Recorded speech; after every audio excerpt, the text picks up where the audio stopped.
A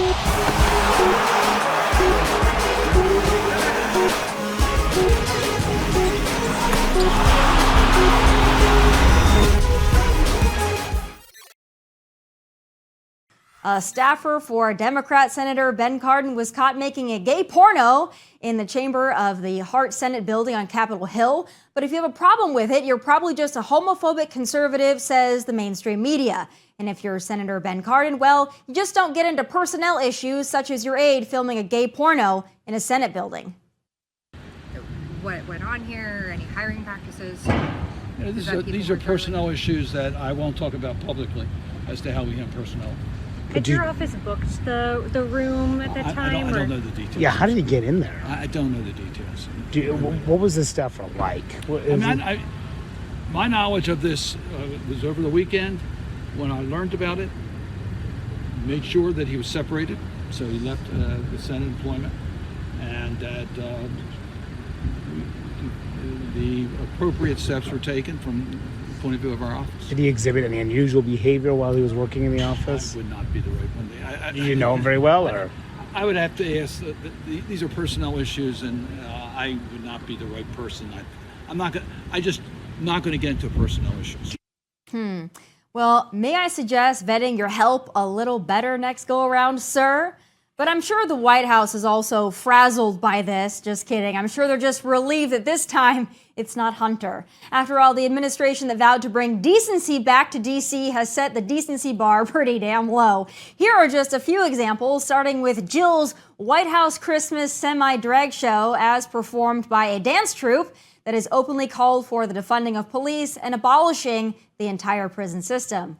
But speaking of drag shows, not only do Democrats support performing them in front of children, they also celebrate pride by inviting this trans flasher to the White House. How decent.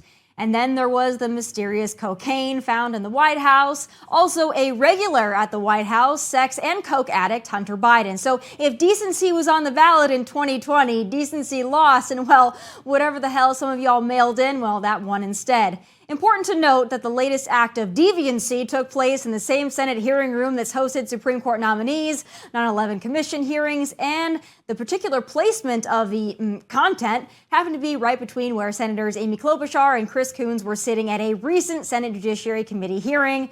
Next time, I'd suggest bringing a black light. We are a week away from Christmas Day, and while Christmas is not about things, gifts, or groceries, there is no doubt Bidenomics has proven to be the real-life Grinch, stealing real-life money right out of our wallets and bank accounts. So let's put it in perspective with a holiday classic. Remember that iconic scene from Home Alone wherein Kevin made that solo trip to the grocery store? Well, this scene was shot in 1990, 2 years before I was even born, fun fact. But needless to say, things have gotten a little more expensive in the last 33 years. But just how expensive, you ask? Well, thanks to Joe and the economy Gavin Newsom and fellow Democrats say is just peachy, that grocery store haul from 1990, the half gallon of milk, half gallon of orange juice, TV dinner, a loaf of Wonder Bread, frozen mac and cheese, liquid detergent, saran wrap, a bag of toy soldiers, snuggle dryer sheets, and toilet paper cost about $20. While today, thanks to Bidenomics, his trip would cost about 250% more than that for a rough grand total of about $55. Now, one caveat to that, if you're an illegal immigrant, your total would be $0. So I guess Bidenomics does work so long as you're not a tax-paying American citizen. Well, Senator Tuberville, I am so glad you're back on. I kind of just wanted to start with getting a few of your thoughts on this hearing that just took place a few weeks ago. You have members of the U.S. House and even some of your Democrat colleagues who say that our stance is transphobic and bigoted and hateful, and the list goes on. To me, it's just incredibly telling when they start name calling, which is what I saw as one of the witnesses a few weeks ago. I saw that the entire 4-hour long hearing from the House Democrats. And so I just kind of wanted to ask you, why do you think it is that they resort to this? That's what they do. What they do is they try to make everybody look like they're the bad person in the whole thing that's going on. When behind the scenes, it's kind of like in the last election, the election fraud, the Russia collusion. Democrats from all the way from Obama to Clinton to this last election with Biden, everything that they accuse people of doing, they do themselves. I mean, it's absolutely amazing. But that hearing was very interesting. You learn a lot about people. When you get them in front of a group and you basically ask them a question, they normally speak what they believe, and it's disastrous for our country what some of these people believe. It's disastrous for the nuclear family, a mom and dad, male and female. I mean, they want to change just everything. And if you can remember back, Barack Obama said, we're going to transition this country. Well, they started doing that. Then we had President Trump come in, he stopped it. And then Joe Biden comes in, he continues that motion. But he's added on, we're going to transition the country, then we're going to build it back better the way more people will enjoy it. Well, I don't know where they're getting their polling from of who enjoys what's going on right now, but it's not very many people are on board with the Biden administration. No way. And it's funny because they're doing it in the guise of progress, as if we're moving in the positive forward direction. But what we're seeing, especially in regards to Title IX, is look, this isn't progress. This is actually regressive. This is taking us back in time. There was a Democrat witness, the sole Democrat witness, who is the president of the National Women's Law Center, which personally I believe should change their name to the Anti-Women's Law Center. In her testimony, she said that women should just learn to lose gracefully. Gosh, as a coach, you coached women's sports, you coached 40 years. What's your reaction to that when you hear someone, and again, in the guise of feminism and inclusivity, you hear someone tell women to learn how to lose gracefully? What's your reaction? One word: clueless. She has no clue what's going on. She doesn't understand opportunity, competition. I've told people this over my lifetime, that one of the things that our country has had that's made our country better, it is the opportunity to participate in sports at a young age, middle age, from high school, junior high, all the way through college, and even make money doing it. But it brings people together. You learn things that you don't learn at home. I learned probably more, and my dad and mom probably would not like what I'm saying, but I probably learned more from my high school coaches because I spent more time with them, because my mom and dad worked, and I spent more time with them and learned things about life that I probably wouldn't have learned at home. And I think you look at a lot of these athletes, and I would say, as I was coaching, probably half to maybe 3/4 of the student athletes had one or no parent.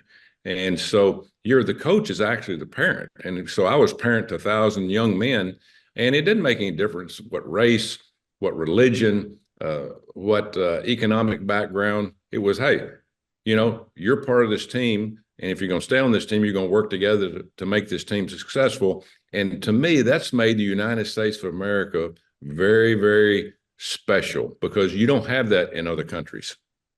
No way. I couldn't agree more. Yet we're being told to lose gracefully. What a silly notion. Hey, speaking of stupid, Anthony Edwards, star basketball player, he's broken his silence. He's broken his silence over claims he tried to force a woman to get an abortion after cheating on his long-term girlfriend. As he admits, I made comments that were not me. Well, who were they? They're not me. That's not who I am. He doesn't say he's sorry. Doesn't say nothing. He just says, this wasn't me. We got a whole list of NBA stupid here. But let's see Edwards' screenshots. Edwards is trying to force a girl. He's got a longtime girlfriend. And Edwards came out and he said, well, I'm not about that business. I've got a longtime girlfriend. This is a while back. And, he obviously didn't. He doth protest too much. And when anybody doth protest too much, you know the deal. You know the deal. I'm just telling you. You know the deal. They're full of crap. He's like, well, I have a girlfriend. He did this about a few months ago. Well, I have a girlfriend. I'm not about any of you little hoes that want to come at me. Don't bother, because I got a girlfriend. Hey, look, I don't know what to tell you. All I can tell you is, like every other out-of-control NBA player, you know what? He's just another dude with a penis. And I'm not mad. I'm not even mad at Stephen A. Smith saying she's a woman. She's free to do what she wants with her own body. This America, if she's impregnated, she wants to have the child, that's her business. If Anthony Edwards does not want her to have the child, that's his business. There are no loyalties violated because he wouldn't want the child. She clearly did it to humiliate him and compel him to think the way she wants him to think. So she's using the public to do it and violating his privacy. Well, I thought wanting somebody to have an abortion is the democratic way. I mean, isn't that what we're all about? Aren't we all about the democratic way? And if you say you don't want people to have abortions, then you're a horrible human being. But somehow in our twisted, insane world, in nuts, crazy, ridiculous world, we don't have a problem with people getting abortion. In fact, we want them to get abortions. I don't understand it. You don't understand it. But, I don't know. I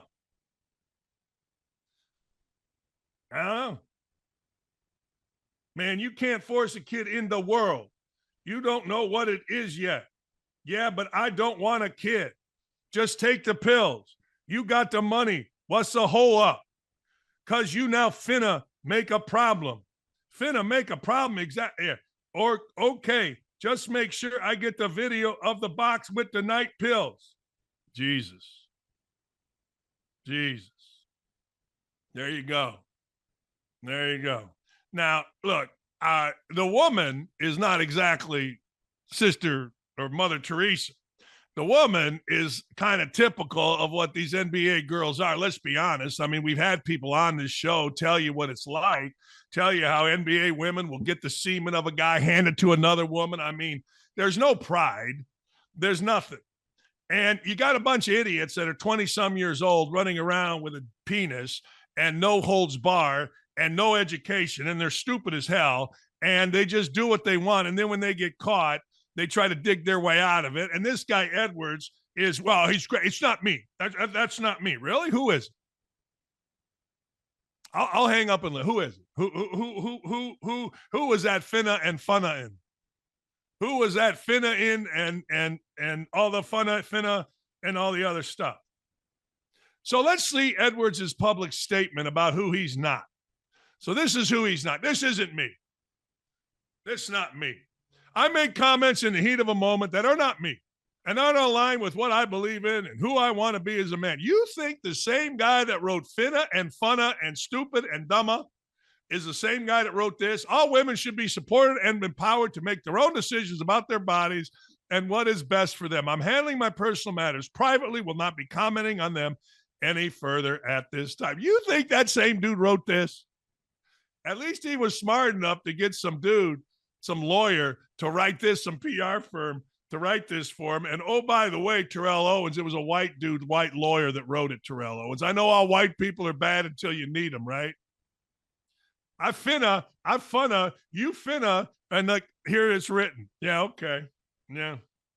Women, have a little self-respect out there, will you? Do yourself a favor.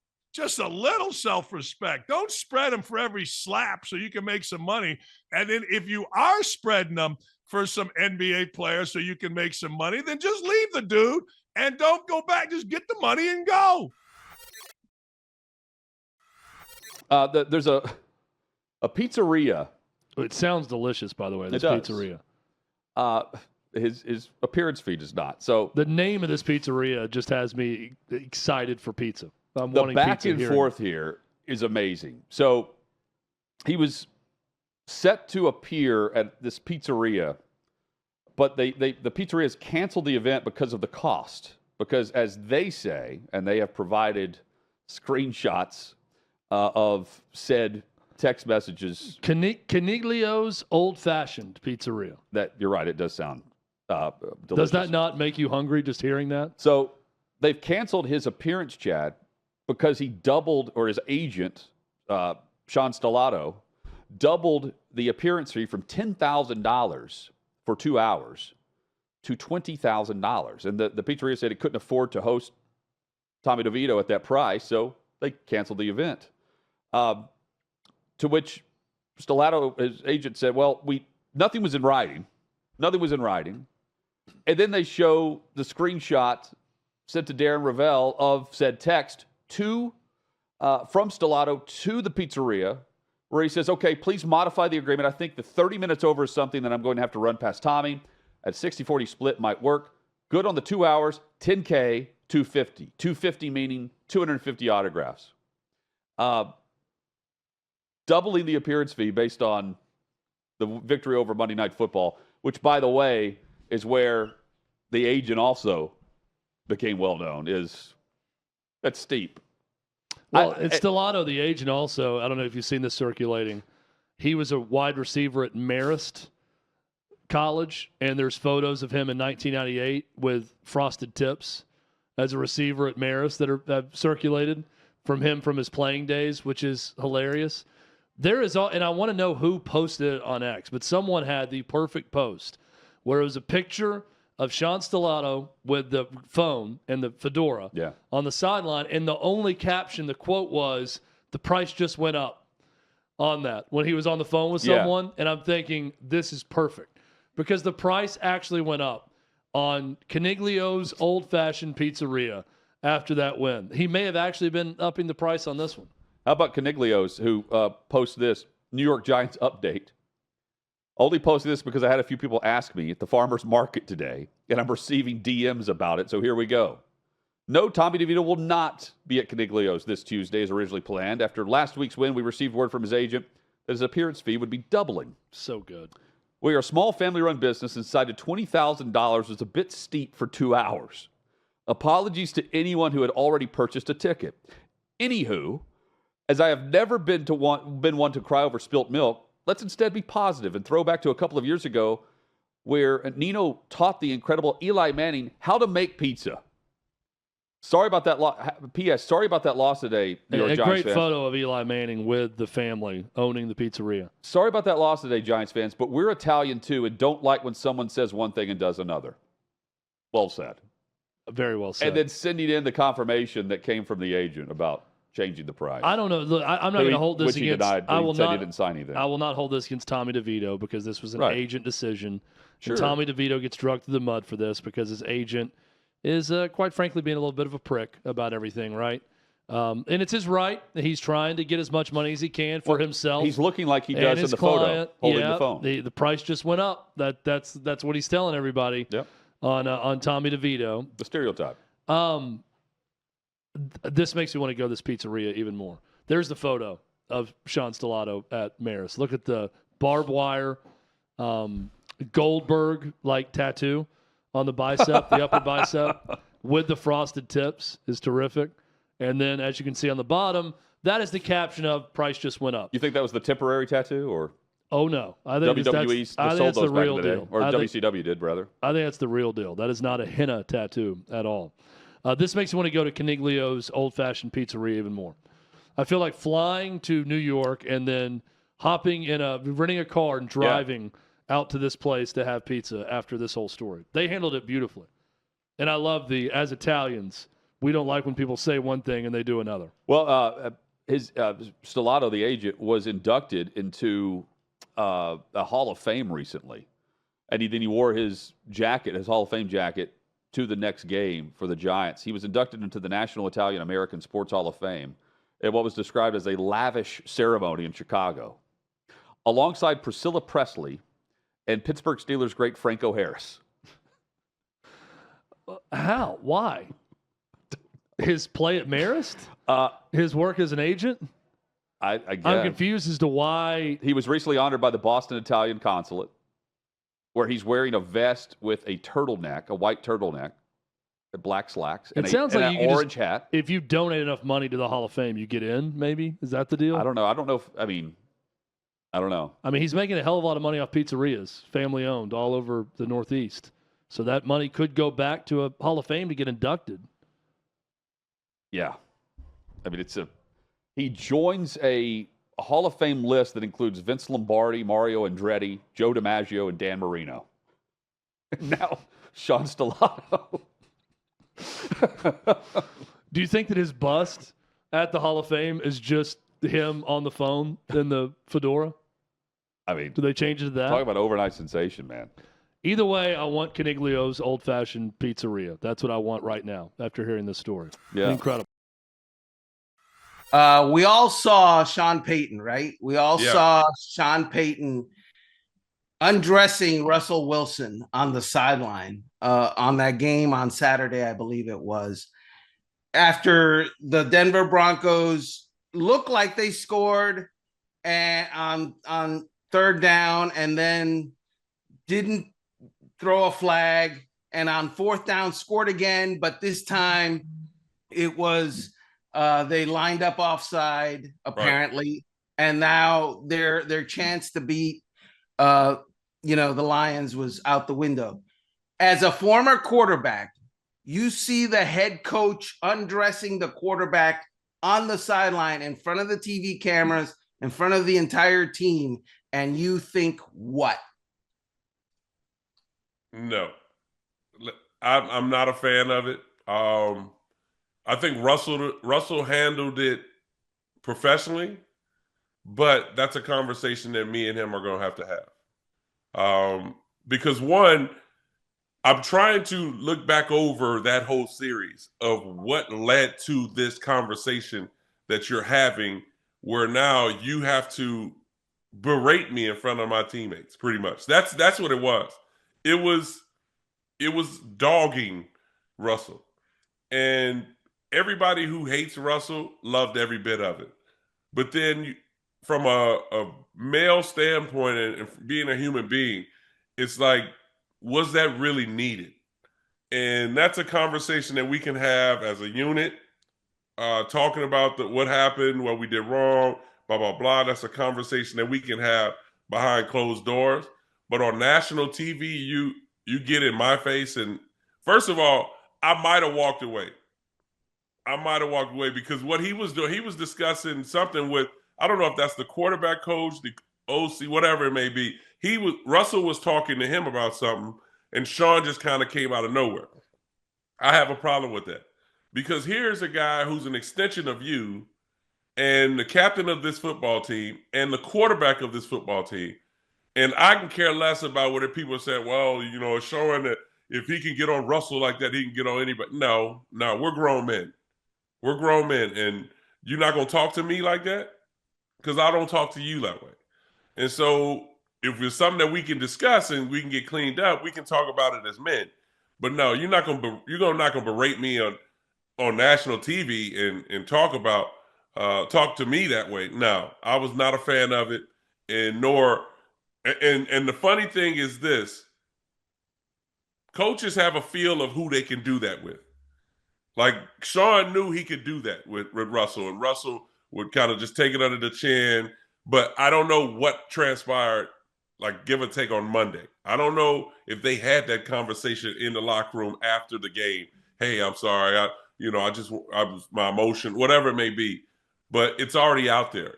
And coaches have a feel. But I can guarantee you this: half of the quarterbacks in the NFL would not have took that. And it would not have happened to a higher percentage of quarterbacks. Because I can pinpoint a lot of quarterbacks who probably need that. But coaches won't do that. Coaches will not do that. So I have a nuanced view of it. I disagree with you that you can't do that to a quarterback.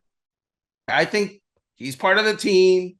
You can definitely do it to the quarterback in private. That's what I said, in private. You can even do it in front of the team, but you don't do it in front of the national television audience. You don't do it so that the people on, the Las Vegas Raiders and the people on the Los Angeles Chargers and you don't do it so that all your opponents see that weakness. You do it behind closed doors, and it never gets out. And I agree with you that was a failing. It made Sean Payton look bad to me. It didn't make Russell Wilson look bad. First of all, I'm not sure Russell Wilson was at fault for what happened. Exactly. Russell Wilson, he doesn't have the red flag to throw to ask for a replay.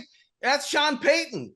And if Sean Payton was going, you should hold the ball until I have a chance to see the replay. Brother, yell at your replay coach. Exactly. And one more thing. I believe that Sean Payton, when they regather, the next time he speaks to the media, he should say, Russell and I have talked, and I was out of line on the sideline. It was a heat of the moment thing, and I shouldn't have done that, and that's on me. And a coach who is a leader doesn't put it on somebody else. He puts it on himself first. Correct. And that was a picture of Sean Payton putting it on somebody else other than himself. 100%. But let me go back to you saying you could do that in front of the team. Well, this is my problem with doing it in front of the team. Unless Russell is part of the reason, a high percentage of why things are not going right. Again, that conversation is not to be had and called out in front of the team, because now Russell becomes the security blanket that when things go wrong, you just, oh, it's not me, it's Russell.